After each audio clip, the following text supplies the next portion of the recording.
ทีมันนี่เบตาดิน3,000ปลาย3,600ปลายนะ3,600ปลาย3,000มีใบตะดินขอบช่องข้างแน่นี่เนาะขอบช่องเลยนะโอ้นี่มาโตเป็นยังนี่แต่คือ3นี่แหละดูโตของเรานี่ก็โตมานี่โตของเราก็บนโตนี่โตก็ค่าปลูกกาแฟรถนะเบิ่งราคาเท่าไหร่บัดนี้บนขายรถเลยนี่350โอ้อันนี้บ่บนขายรถนะโดยเส้นน้อยๆ5เซนเส้นน้อยชวนเจ้าบ่นี่บ่จะมาเฮ็ดหยังจ้ะตัดหญ้าให้เพิ่นเพิ่นจ้างตัดหญ้าบ่เด้ดินเราเพียงหวางเปล่ามาเพียงหัวเข้ามานี่พวกเราเอิ้นคือว่าเราว่ามีกาแฟพร้อมนี่แต่ว่าเด้กาแฟพร้อมตอนนี้ไปทายกับเพิ่นว่าเพิ่นขายอีก650ล้านเกิน900,000เนาะ900,000ปลายก็โอเคอยู่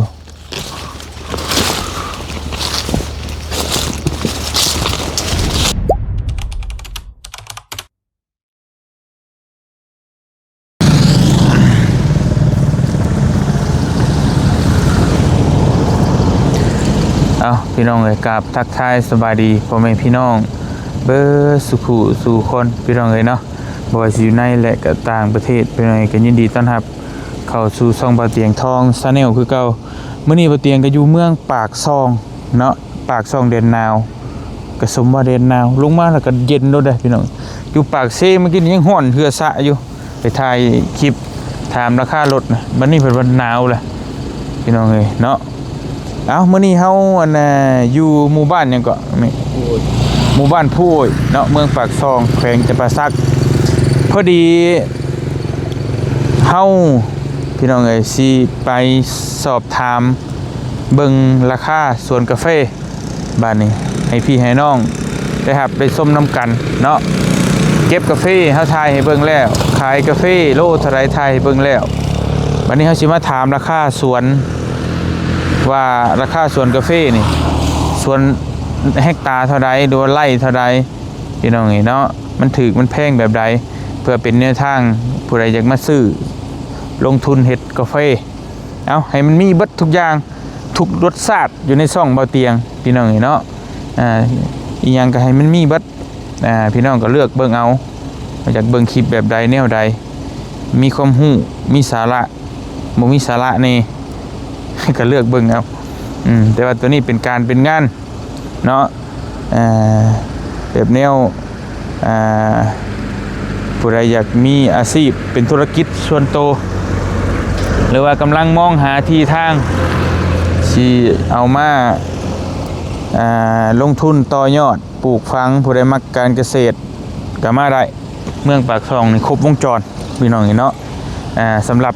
พืชผักนาชนิดเกษตรอินทรีย์เคมีมีเบิดพี่น้องเอ้ยครบรถอยู่นี่เนาะผักผลไม้มันเป็นเมืองหนาวเลยหนึ่งเดียวในประเทศลาวว่าซั่นซะหม่องเดียวเลยที่มีครบรถไปเฮาขอตัวเดินทางก่อนเพิ่นว่าอยู่นอกๆพุ่นแหละพี่น้องเอ้ยเพราะว่าให้น้องมีกเป็นคนประสานเพราะน้องมีกสิฮู้ว่าผู้ใดเพิ่นประกาศขายดินขายดอนที่มีกลุ่มอยู่ทางเมืองปากซองนี่แหละพี่น้องเอ้ยเฮาจะไปถามเพื่อเป็นความรู้นํกันเนาะเพื่อบ่าวเตียงมีเงินก็สิซื้อไว้จักแปลงนะจักสิซื้อรถจักสิซื้อดิน สุดท้ายบ่ได้จักอย่างไปพี่น้องเอ้ยเดินโอ้ว้าวมีใส่ดิเนาะอันนี้บ่ไปเบิ่งกันพี่น้องเอ้ยสบายดีไอ้สบายดีต้นก็ฮอดน้องต้นมันก็เป็นคล้องนะคล้องนากว้างนี่แหละบ่สิหญ้านี่แหละหญ้ามันโดยไปฮอดใช้บัดปลาข้างหลังฮอดปลาอันนี้ดินเองบ่แม่นมีกาแฟพร้อมเป็นไรเนาะไฟฟ้าก็มีแต่ว่าเสาไฟมันล่มนั่นก็เลยดึงสายออก มันคือจากต่ำๆเนาะน้ำบ่ท่วมบ่โอ้ ยสิท่วมที่ไหนน้ำตามคลองก็ไหลลงห้องหมดเลย เห็นว่า โอ้บ่มี เอาเบิ่งก่อนพี่น้องเอ้ย ตามสวนกาแฟนี่แม่นเลย อันจู้ไฟนี่แม่นบ่ฮอดพุ่นบ่ เขาขามน้องไปไหนของเฮานี่ โอ้แบบธรรมชาติเลยบ่ได้เฮ็ดหยังเลยนี่เนาะ กำลังฉีดยาดิที่จังหวัด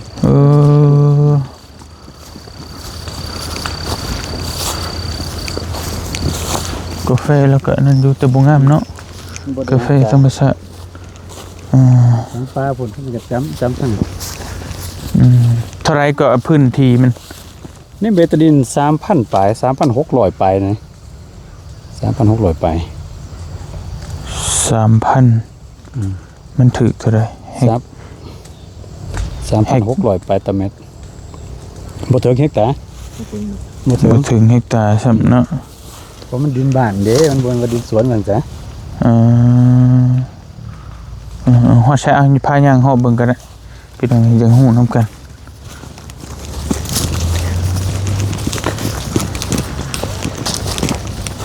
เฮกตาร์นึงมันถึกเท่าไร12,000บ่ 12,000เนาะ ไม่บ่เจดิแม่นเลย บุกเบิกบ่ เพิ่นมาสิมาเงินเอาบริจาคสิเที่ยวกันเน็บนี่จะมีทางนี้เลยอ๋อถ้าเขาตั้งเพิ่นเกิดนี่บ่แม่น มันปลูกเฮือนบ่ อันนี้ดินบ่แม่น เพราะมันจะมีทางเดินมันอยู่ในบัตรดินเรา นี่หันคล้องน่ะคงจะพอเกิดแล้วมันขุดคล้องอ่ะนะ เอาที่ไปหาเจ้าจุ๊บว่า ปกติเขาของเจ้าเขาทางนั้นบ่เขามาเห็นบ่ห้อมนี่แต่ที่เรียวมันนี้บัดนี้เขาว่ามันขุดคล้อง เจ้าของกันส่วน วันที่ไปหา เขาดีเบาหายเบากำลังเบาหายอยู่ บนแล้วฮอดป้ามันสิมีแนวบอลโกกาแฟมาแล้วนะจะเรียนน้ำอันนั้นบ่ เราไม่ อ๋อเพราะเพิ่นจ้างให้ข่อยอยู่ทบิดน่ะมันบ่มีทางเขาเพราะว่าหั่นน่ะตามเดือนหน้าวันนี้เราขุดคล้องเดี๋ยววันนี้ใช้เล็กพ่อผมจะทางมันเขาก็นั่นนี่หินหนองได้มันจะมีรถทางนี้ก็บ่ได้กว้างปานใดพี่น้องนี่เนาะถ้าเราคุยกันนั่นก่อนแป๊บนึง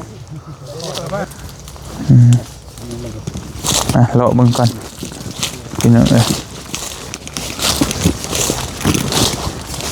มีใบตะดินขอบช่องข้างแน่นี่เนาะ ขอบช่องเลยนะ โอ้ มันมีมันเขา เป็นหยังคือสิขายอ่ะเป็นหยังคืออยากขาย โอ้ บ่มีเนาะบ่ตรงๆเลยเนาะอันนี้เห็นบ่ดีกลางบ้านเห็นบ่ขนาดว่าเราบ่มีทางเขาเลยยังบ่ซื้อนี่แดนนี่แต่คือตามนี่แหละดีโตของเรานี่ก็ต้องมานี่โตของเราก็บ่โตของนี่ โตก็ค่าปลูกกาแฟโลดนะว่าเด้อเนาะ แม่น มีกาแฟให้เรียบร้อย ๆแต่หลายเต็มเราขึ้นว่าถ้าคุณอันนี้มันดินหัวดินพื้นดินบ้านนะดินบ้านเรียนเขาอยู่มันชูมันหยังไฟมันมีแต่ว่าเสามันเป็นเสาไม้ไผ่มันล้มมันอันนี้เลยดึงออก โอ้ เดือนอยู่ มาฮอดพวกนี้มาฮอดนี่ไปนี่ ตามหัวนี่แหละท่านก็ตามหัวอันนี้ก็เจ้านึงเขาต้องว่าจะมีเจ้าเอาจากทั้งต่อเจ้าทั้งหลังก็ได้ต้นเขาก็มีทางเขาก็เห็น อันนี้ดินอันนี้บ่มีทางเข้าบ่อน ว่านี่ตัวนี้ก็ตัวนี้ อ๋อ ก็จะมีเขากับเจ้านี่มันที่กำลังมีสี่อันนี้ก็คือว่าเห็นว่าเป็นดินหอมเป็นดินบ้านนะบางไงแบบตัดตั้งกับเสียง ประมาณจักไร่ก็วันได้บ่3 2 ไร่ 2ไร่เนาะ แต่นี่มัน1,600เป็นบ่ โดย 1,600 2 ไร่กับ32อันนี้มัน36 2 ไร่ไป 2ไร่ปลาย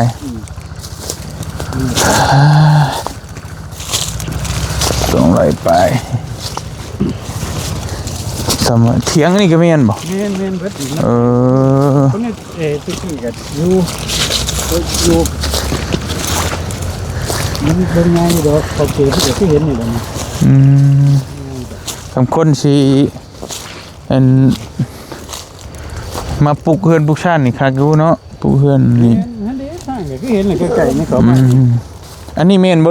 หรือขาหัวมัน เขาน่ะบ่แม่นตามข้อนี่นี่ อ๋อ ตัวที่ก็ฮอดหัวอันบ่ฮอดหัวปานนี้ก็เอาไปนี่ เพิ่นเฮ็ดคลองอีหยังใช่อ้าย ไว้กับพ่อบ้านก็ย้อนว่าบ่อยาก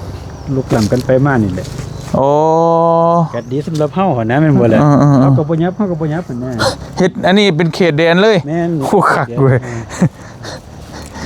ย่ำแดงก็บ่มีน้ำดอกย่ำฝนมันก็ไหลลงนี่ลง อื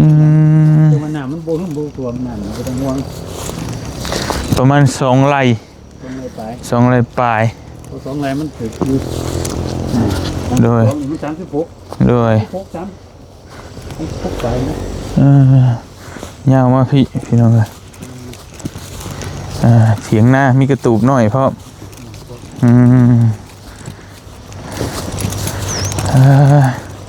ยาวโค้งมานี่เนาะ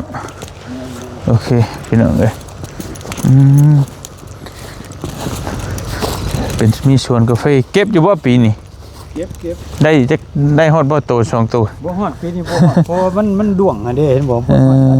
มาหยังมันด่วง จังว่ากำลังว่าสิหญ้าติดหยังเลยก็ได้เดือนหนึงบอกกันตรงๆรุ่นไหนเฮาต้องการเงินบุญมันบ่แลนะ ต้องการเงินหมุนเนาะ บ่จำเป็นก็บ่อยากขายเห็นเลยเงินขู่เงินคนก็ดีมันบุญมาสิดินอยู่ดงอยู่ป่าอยู่ทั้งแน่นมี เอ้าพี่น้องถามเบิ่งราคาเท่าไหร่บัดนี้ เดี๋ยวบ่ขายรถเลยนี่350 350โอ้ อันนี้บอกบ่ขายรถนะ โดย350 ล้านเป็นเงินบาทเท่าไหร่วะ เส้นน้อย 5แสน ๆเส้นน้อย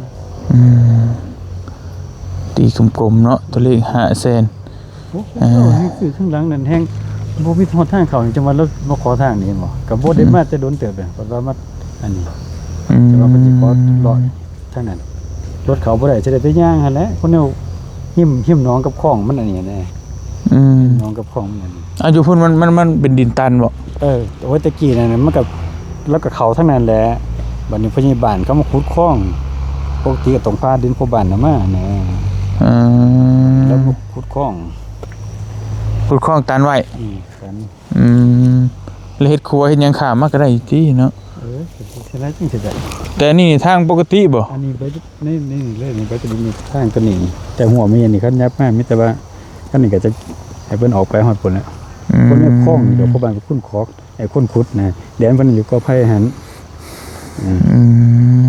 บ่ทันได้มาอยู่มาหยังก็เลยปล่อยเพิ่นบอกบ้านแจ้งหยังไว้เลยที่บ้านเขาว่าเราบ่มีสิทธิ์หยังดอกเพราะธงตัวนี้มันเป็นของร่วมบ้านอันนี้ก็ทางเขาของเฮานี่ทางเขาของเฮา โอเคถูกอยู่ไร่ละ250,000ประมาณนี้เนาะเป็นเงินไทยไร่อยู่200,000ปลาย มันกับบ้านไหนนี่คันว่าอยู่ในหัน2เฮกตาร์นั่นเขาเว้านั่นแหละล้านปลายนะเป็นสุดเก็บหมาก2เฮกตาร์บ่ขายได้แท้นี่เขาว่าล้านนึงแต่เว้าเพื่อต่อล้านปลายนิดนึงแต่ว่าเขาทางแง่นี่แหละเขาทางแง่ก็สิเดียวไปตามเสาไฟน่ะเห็นแล้วบ่ไปเบิ่งแล้วบ่ ยังก็ว่าสิไปเบิ่ง ก็อันนั้นอยู่เนาะพี่น้องเอ้ยถ้าผู้ใดคันว่าเฮ็ดบ้านสวนมันก็เหมาะอยู่หั่นน่ะบ่ฮู้สวนก็เหนียวนี่แหละ อันนี้ปลูกแต่หึงแล้วบ่กาแฟ ประมาณ5-6 ปี แต่แบบธรรมชาติเนาะบ่ได้คั่วบ่ได้หยังเนาะ บ่ได้หยังมัน มีแต่ว่าประมาณนั้นแหละถามเบิ่งราคมราคาก็สิถามเบิ่งหลายหม่องในบ่อนเพื่อบ่ว่ากันแหน่ก็มีตัวเลือกเลยเนาะเลือกเลยเลือกเบิ่งแต่อันนี้มันก็ใกล้บ้านใกล้ มัน นั่นอยู่เนาะ มันใกล้บ้านน่ะนะมันใกล้บ้านคันว่าเฮาไปอยู่นอกๆมันก็สิยากน้ำฟืนน้ำไฟน่ะแม่นบ่เลยอันนี้ไฟลักไฟมันลักไม้ไผ่น่ะมันล่มเลยออกอันนี้เพิ่นเอิ้นบ้านหยังก่อน บ้านผู้โอย บ้านผู้โอยเนาะเมืองปากซองแขวงจำปาสักพี่น้องเอ้ยผู้ใดอยากได้บ้านสวนมีสวนกาแฟงามๆก็มาเบิ่งได้มีหลายสวนหลายนั่นตัว เป็นดินบ้านดูแลนี่ดินบ้าน อันนี้ขึ้นชื่อว่าดินปลูกฉางบ่ บ่เฮ็ดนี่เป็นดินสวนอาศัยว่าเบรกเสียนี่เป็นง่ายคันดินปลูกสร้างบ้านนี่เนาะมันก็สิสูงดินสวนหั่นน่ะดินสวนก็มันก็สิราคาเสียภาษีกันนั่นแหละเนาะก็ ก็ดินสวนก็สวนอีหลีหั่นแหละ กับสวน กาแฟ มีกาแฟพร้อม โอ้ท่านคนเวียนมันก็ล่ามออกมาแน่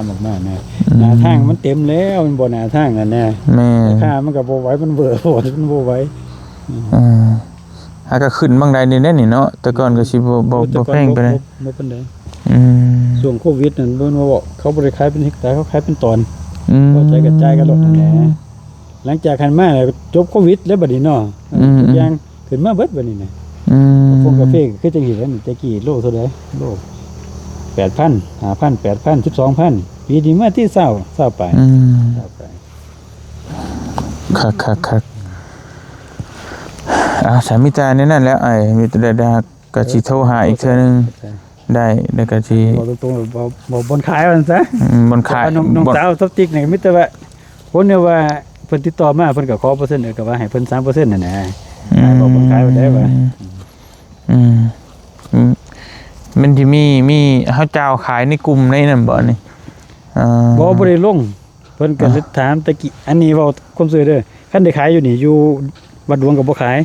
คันได้ขายตอนนึงก็ตอนนึงเอาไว้ว่าซั่นซะ เอายังมีอีกบ่นึงบ่ อยู่บ้านวัดหลวงตัวนั้นเฮกตาร์ไป กาแฟบ่ บ่เป็นดินปอวัง เท่าไหร่ตัวนั้น ตัวนั้นบ่ตัวนั้น470มันขึ้นกับบ้านวัดหลวง ดินมันเป็นแบบดิน เป็นแบบนี้แหละนี่ ดิ สู น ง เพียงบ่ ดินเพียงสูง 470 470เฮกตาร์ 11,085นี่แหละ หลังบัดบ่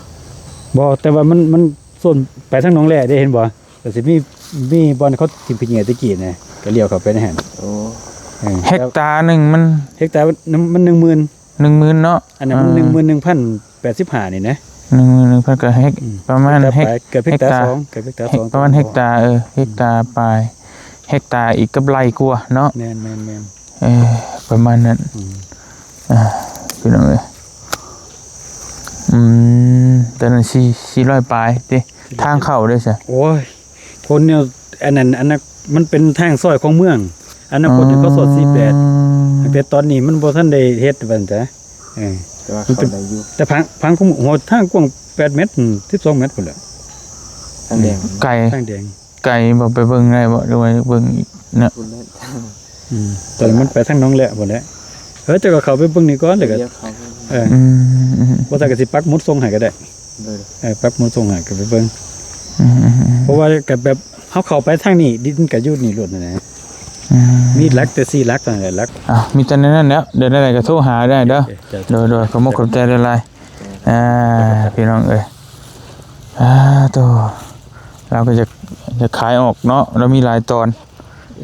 กันในตอนนี้เข้าไปตอนนี้คือว่ามันก็บ่ได้เงินหมุนนั่น เนาะจงไว้ตอนนึงเลยขายตอนนึงออกสิได้พอได้ไปหมุนเนาะ โอ้ยอันขายอยู่อันเดีทางเขาอันเดี ผ่านมาเจ้าไป เบิ่งว่าเขาบ่มีทางเขายังเอาขนาดแม่นบ่มันในเมืองแน่นี่ในเทศบาลนี่ โดยไปขอบใจเจ้าโดยไป นี่แหละ อันเจ้าบริเวณอันนี้บ่ใช่ครับชวนเจ้าบ่นี่ บ่ จะมาเห็นยังจ้ะ ตัดหญ้าให้เพิ่น เพิ่นจ้างตัดหญ้าบ่เล่ดินเราเพียงหวังเปล่ามาเพียงหัวเข้ามานี่ก็ว่าเอิ้น คือว่าเราว่ามีกาแฟพร้อมอันนี้แต่ว่า เด้ก็สิของ แต่ทางมายากกระโดดเนาะ พี่น้องไงมาต่ออีกทุดดินไป แม่นเอาเปียงบ่ แม่น โอ้ยก็ว่าสิท่วงอยู่ตั้งนาน บ่เบิ่งอยู่บ่ซั่นน่ะ โอ้ยข่อยแฮงเบิ่งอยู่คู่มือ เบ้อบานนี่มาเจอ FC จ่อย ก็ว่าสิท่วงเจ้าอยู่เบิ่งนี่อันนั้นคือว่าบ่อ้วนปานนี้ เอ้าเบ้าฉันกว่าน้อยใจเด้ แต่ว่ามาเห็นตอนนี้คือว่าอ้วนครับ อ้วนพี่มีพญาบ่โอ้กาแฟเพิ่นเนาะ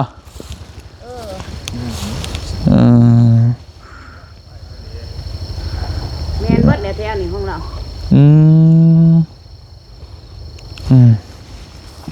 สิขาย เราคือจะขายกาแฟก็งามอยู่ จังว่าแล้วตีบ่ถูกน้ำเราคือกัน อยู่ใช้มันชี้บอกนะว่าฮอดใช้อะไรนี่ จักแล่นเพิ่นจะได้แหละ เล่าบ่มา บ่ได้มาเด้อ โอ้เนาะ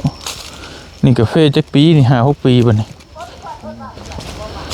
บ่ตัดอีกเลยนี่ตอนนี้ก็นึงแหละพี่น้องเอ้ยตอนนี้เท่าไรก็เพิ่นว่าเพิ่นขายอยาก650 ล้านเกิน900,000เนาะ900,000ปลาย2 เฮกตาร์หนึ่งก็6 ไร่ประมาณ12-13 ไร่นี่พี่น้อง13 ไร่900,000 บาทน่าจะแม่นเบิดแหละนี่ผมตะเบิงผม2 เฮกตาร์ปุ๊กว้างอยู่ได้พี่น้องเนาะแต่ว่าทางมาแล้วจะขุดจังหน่อย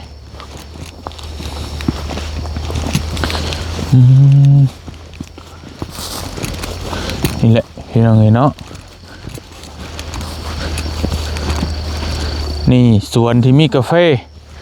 ก็งามเติบอยู่ได้พี่น้องเลยถ้าซ้ำนี่เบิดนี่โอเคอยู่นี่เนาะเป็นดอกเลยนี่ปีเมื่อวานตื่นแปลงอัดไปได้ก็ก็งามอยู่พี่น้องเลยนี่ก็โอเคอยู่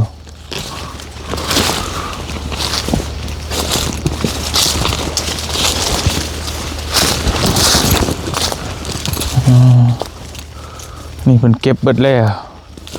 พี่น้องเก็บเบิดเรียบร้อยแล้วที่ตัวดงกาแฟ900,000 กว่าบาทพี่น้องเลย13 ไร่โดยประมาณเนาะกว้างเติบอยู่13 ไร่นี่ก็พอสมควรพี่น้องเลยแต่ว่าทางก็จะโหดแน่ตัวนี้อยู่ไกลเนี่ยจักหน่อยซีเมนต์เบิดโป้หนุ่มนี่หรือว่าหดใส่เจ้าของแล้วผมมาสี่เหลี่ยมเนาะแต่ตัวกาแฟนี่คือซีเมนต์เบิดเลยแต่เบิ่ง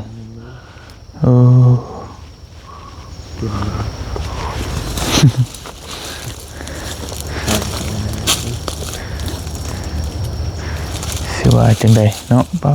ดพุ่นพี่น้องเอ้ยกว้างเติบอยู่แต่อยู่นอกพี่บ่มีหยังสัญญาณก็เพราะขีดเดียวเกือบบ่ได้ไฟฟ้าก็บ่มีหยังเลยไม่มีอะไรสักอย่างพี่น้องเอ้ยแต่กับกาแฟนี่นะพอได้เก็บอยู่เนาะ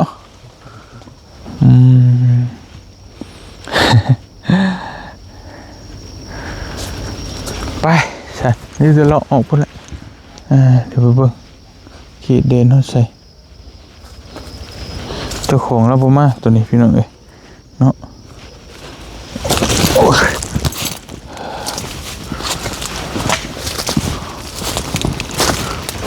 อันนี้ก็จักชิเมนบ่เมนนี่ถ้าเมนก็คักเติบได้นี่เนาะเพหน่อยฮะตอนไม้นี่เนาะแบ่งขีดเด่นก็บ่คักแต่แบบนี้คักอยู่แต่ยันบ่แม่นเนาะเบิ่งขาฟังพุ่นมาหันแหละทุ่งหันแหละเดี๋ยวนี้สิบ่แม่นคำบ่เฝ้าคนรัก100%แน่เนาะ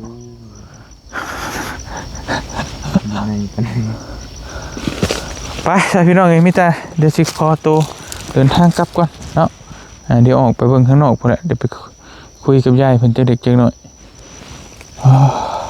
บ้านนี้กลับก่อนอยู่พี่ก็แม่นเบิดเลยบ่ชวนเราแม่นด้วยจำลุงบ่เนาะเล่จำเข้มหวยมาเบื้องเบื้องนั้นเป็นเราคือ2 เฮกตาร์เบิ่งสวนไก่แท้คือบ่มาเบิ่งซื่อดอกพี่น้อง